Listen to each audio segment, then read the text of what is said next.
안녕하세요. 이상큐브입니다. 북한은 최첨단 무기 개발 노력의 일환으로 초음속 미사일 연구를 위해 국방과학원 산하에 새로운 연구센터를 열었다고 데일리 NK가 보도했습니다. 마하 5 이상을 비행할 수 있는 초음속 미사일은 이론적으로 3시간 이내에 지구상의 모든 장소를 공격할 수 있는 차세대 무기입니다. 기존 탄도 미사일과 달리 초음속 미사일은 단순한 탄도 궤적을 따르지 않습니다. 따라서 군사 전문가들은 이를 미래 전쟁의 모습을 바꿀 주요 무기로 꼽습니다. 북한의 관점에서 초음속 미사일은 기존의 미사일 방어 시스템으로는 막을 수 없기 때문에 한국에 배치된 미국의 사드라는 방패를 무너뜨리는 마법의 검이 될 수 있을 것이라고 판단한 것입니다. 데일리 NK에 따르면 북한 소식통은 작년 중순부터 국방과학원 내에서 소문이 돌았고 저번 주 일요일에 발령된 명령에 따라 초음속 로켓 연구센터가 설립됐다고 말하고 있습니다. 또한 센터는 매우 중요한 것으로 간주되어 중앙위원회가 새해에 시행할 첫 번째 프로젝트로 만들었습니다라고 밝혔습니다. 이 소식통은 또한 제8차 조선 노동당 총회 때에 센터가 설립된 것도 매우 중요하다고 덧붙였습니다. 이 초음속 로켓 연구센터의 설립은 북한의 역사에서 중요한 진전을 의미한다고도 말했습니다. 북한은 오랫동안 신전략 무기를 강조해왔고 새로운 센터의 창설은 초음속 미사일의 개발과 배치가 앞으로 중요한 국가과제가 될 것임을 시사합니다. 소식통은 내부적으로는 핵무기가 완성되면 많은 노동당 자금이 극초음속 로켓 개발에 들어갈 것이라고 말하고 있다면서 일반적인 견해는 그들이 먼 미래를 준비하는데 모든 자원을 쏟아부을 것입니다라고 말했습니다. 소식통의 보고서에 따르면 북한 당국은 고속 비행과 적어도 비행 능력, 심지어 회피기동 능력을 갖춘 초음속 미사일이 실제 전투에서 사용될 가능성이 없는 핵무기를 대체하게 된다면 세계의 군사 및 안보를 흔들 게임 체인저가 될 수 있다고 말했습니다. 또한 소식통에 따르면 북한 당국은 2017년 화성 15 ICBM의 성공적인 시험 발사 이후 초음속 미사일에 대한 기초 연구를 진행해왔다고 밝혔으며 이는 3년 동안 연구센터 설립을 준비하고 있음을 의미한다고 데일리 NK는 밝혔습니다. 센터는 4개의 부서와 7개의 연구실 그리고 약 300명의 직원이 있는 것으로 알려졌으며 센터의 운영을 시작하기 위한 일반적인 준비는 완료되었고 센터 설립과 함께 직원들의 통근 버스 노선이 만들어졌으며 사회보장부는 보안 네트워크를 통해 센터 군해를 보호합니다고 밝혔습니다. 이 소식통은 초음속 로켓 연구센터의 2021년 첫 번째 과제로서 초음속 유도 미사일 및 선박용 레이저 무기의 본격적인 개발을 수행하라는 명령을 받았습니다고 말했습니다. 북한의 초음속 로켓 연구센터의 올해 과제는 정경두 전 국방부 장관이 작년 8월에 국방과학연구소 창설 50년 축사에서 말한 내용과 거의 일치합니다. 당시 정경두 장관은 축사를 통해 앞으로 우리 군은 정밀유도 조종 기능을 갖춘 유도무기와 장사정 및 극초음속 미사일, 고위력 탄두와 한국형 위성항법체계 등의 기술 개발을 가속해 미사일 전력을 더욱 고도화시켜 나갈 것이라고 말했습니다. 한국군이 극초음속 미사일 기술을 개발하고 있다는 사실을 국방부 장관이 공개적으로 언급한 것은 이번이 처음이었습니다. 또한 정 장관은 특히 신개념 유도무기와 스텔스 무인기, 고출력 레이저 무기 등 전장의 패러다임을 전환할 수 있는 새로운 무기체계 연구 개발에 매진해 4차 산업혁명 시대를 선도하는 첨단 국방과학기술 역량을 한층 강화해주길 바란다고 당부했습니다. 특히 흥미로운 사실은 작년 대한민국 방위산업전인 DX 코리아 2020에서 하나는 한국형 레이저 무기를 공개함은 물론 수상함용 레이저 개발도 진행될 것이라고 밝힌 적이 있다는 점입니다. 이는 북한의 초음속 로켓 연구소가 2021년 첫 번째 과제인 초음속 유도미사일 및 선박용 레이저 무기의 본격적인 개발이 우리나라의 무기 개발을 상당한 의식한 것으로 보이며 아마도 우리나라의 국방개혁 2.0을 염두에 두고 개발을 진행하는 것 같습니다. 참고로 주변국들의 초음속 무기 개발에 대해서 알아보면 러시아와 중국은 이미 복수의 극초음속 병기의 실용화가 끝난 상태라고 알려져 있습니다.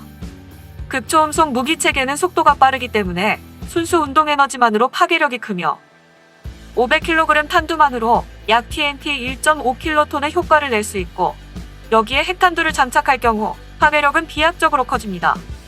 특히 중국이 개발한 극초음속 활공체를 탑재하는 DF-17은 추정 사거리가 2,500km 전후로 알려져 있으며 푸젠성과 광둥성에 배치되어 있는 DF-17은 한국은 물론 일본의 오키나와와 오사카와 도쿄 등 일본의 주요 도시를 사정권 내에 두고 있습니다.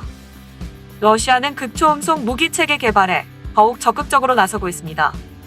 미국의 미사일 방어 체계를 무력화할 수 있는 가장 효과적인 방법 중 하나이기 때문입니다. 실제로 러시아는 그동안 자국의 신형 극초음속 무기가 미국과 나토의 요격 체계를 무력화할 수 있다고 주장하며 위력을 과시해왔습니다. 현재 러시아군은 극초음속 순항미사일 지르콤과 음속보다 25배 빠른 ICBM 아방가르드 등을 운용하는 것으로 알려졌습니다. 최근엔 지르콘이 마하8의 속도로 비행해 450km 떨어진 해상 목표물을 정확히 타격했다는 시험 발사 결과도 공개했습니다. 러시아와 중국의 뒤질세라 미국도 예산을 쏟아부으며 극초음속 무기 체계 개발에 속도를 내고 있습니다. 미 육군은 장거리 극초음속 무기 개발을 추진하고 있으며 미 해군은 알레이버크급 구축함 및 버지니아급 핵잠수함에 극초음속 순항미사일을 탑재할 계획입니다. 이와 별도로 미 공군도 전략폭격기나 전투기에 탑재하여 발사되는 극초음속 미사일을 개발 중입니다. 최근에는 B-1B 전략폭격기 기체 외부 무장창에 공대지 미사일 제즘을 장착한 모습을 처음 공개했는데 이를 두고 극초음속 무기 탑재를 위한 것이라는 해석이 나오고 있습니다. 미국은 오는 2023년 이내에 극초음속 무기 체계를 실전 배치하겠다는 목표를 세워놓고 있습니다. 이처럼 주변국에 대응해 우리나라도 극초음속 무기 개발을 서두르고 있습니다. 앞서 전 국방부 장관이었던 정경두 장관이 발언한 것처럼 국방부 장관이 극초음속 미사일 기술을 개발하고 있다는 사실을 처음으로 언급했으며 국회 입법조사처는 2019년 6월에 ADD가 2004년부터 극초음속 미사일 관련 연구를 진행해 성과를 올렸다며 2023년까지 비행시험을 완료할 계획이라는 내용의 보고서를 발표한 적이 있습니다. 또한 2020년 12월 16일에는 국방부가 연말에 전군 주요 지휘관 회의를 통해 극초음속 유도탄에 대한 소요 결정 의사를 공개적으로 밝혔습니다.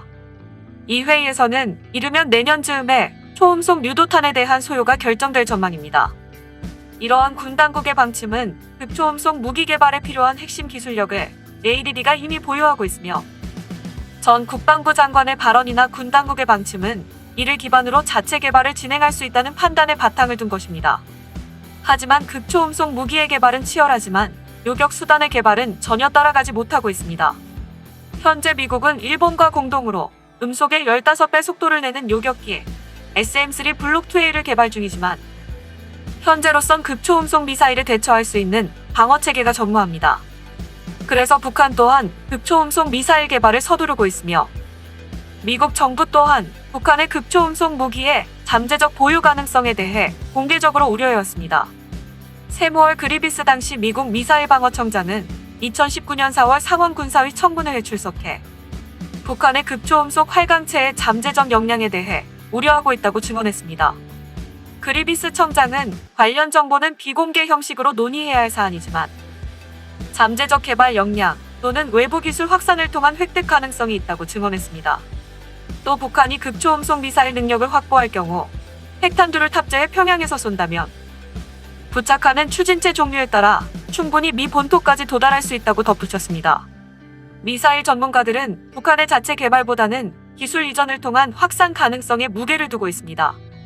작년 독일의 미사일 전문가인 마커스 실러 박사는 최근 북한이 선보인 KN-23의 경우도 러시아의 이스칸데르와 동일한 성능을 보이고 있다며 외부 도움의 연결고리는 이미 존재하고 있는 것으로 보는 견해가 많다고 밝혔습니다. 이미 활용하고 있는 북한과 러시아 간 연결고리를 통한 극초음속 무기 기술의 확산 가능성도 배제할 수 없다는 설명입니다. 이언 윌리엄스 전략국제문제연구소 미사일 방어 프로젝트 부국장도 북한의 극초음속 무기 확보가 현실화될 경우 이 같은 외부 연결고리를 활용했다고 추론하는 것 외에는 합리적 설명이 어렵다고 밝혔습니다. 이번에 밝혀진 북한의 초음속 로켓 연구센터는 외부에서 얻은 초음속 미사일 기술을 더욱 발전시켜 나가는 촉매제 역할을 할 것이며 북한의 극초음속 미사일은 미국과의 협상에서 주도권을 가지기 위한 또 하나의 협상 수단이 될 것입니다. 이상 마치겠습니다. 시청해주셔서 고맙습니다. 이상큐브였습니다.